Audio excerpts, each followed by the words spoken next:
Hello, good morning, YouTubers, friends, compatriots, and bootlicker shields, deathly search heads, and assassins, minions. I'm a useful idiot, and today I'd like to talk about Lebanon. And I know this isn't really on the radar for a lot of people, but I thought some of the things that are happening there recently are very interesting.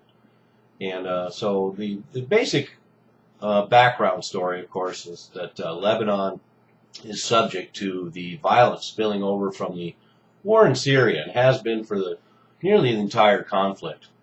And we also have a lot of elements of Hezbollah moving out of Lebanon to support the Assad government in Syria and fighting in Syria. And inevitably, those same dynamics of Sunni versus Shia and the Assad supporters and the people who are against Assad are going to use Lebanon as a battleground as well. And then we also find Israeli strikes happening, both using the airspace of Lebanon and making strikes in Lebanon as well with impunity during this conflict in Syria. But what's interesting right now for me is the fact that the Lebanese army is now moving into different areas of Lebanon to take control. And one of the reasons why this is interesting is because let's remember that just 3 months ago, in January, Saudi Arabia pledged $3 billion to the Lebanese army.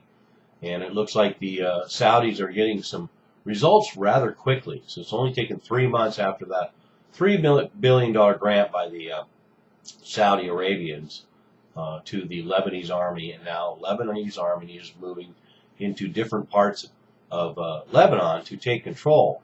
And ostensibly to challenge Hezbollah, and that is what Saudi Arabia wants. They want the Lebanese army to be strong enough to actually challenge Hezbollah, and that's going to be problematic. So we need to watch what happens in Lebanon because of certain elements. And one of these elements is that the Hezbollah participants are in the Lebanese army too. In fact, apparently up to a third of the Lebanese army are Hezbollah supporters. So to have the Lebanese military go after Hezbollah is very problematic indeed. And with all these conflicts that are popping up all over the world, these regional conflicts, we're finding the same dynamic. Look at Ukraine, for example.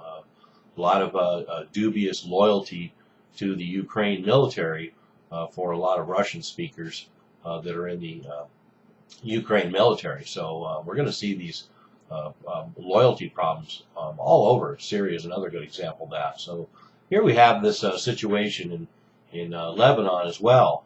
But what we see right now is that the Lebanese army is dismantling Hezbollah checkpoints at the Bekaa Valley in northeastern Lebanon. It's close to the Syrian border. And so they're, in a way, challenging the authority of Hezbollah in taking the situation in hand. And one of the goals of this is to restrict movement of militants back out of Syria and into Lebanon, only to wreak havoc on Lebanon itself. And this move was pushed because hundreds have been killed in street battles over the last several weeks and months. And I've documented this in a couple of other previous videos about what's happening in Lebanon. And the Lebanese army is now moved into Tripoli to control these street battles. And so it'll be interesting to see what happens when Lebanese army moves into an area, say like Tripoli, and then portions of the army show their loyalty by supporting Hezbollah in Tripoli, and portions of the army support the anti-Hezbollah forces in Tripoli. And so this could get a lot more complex.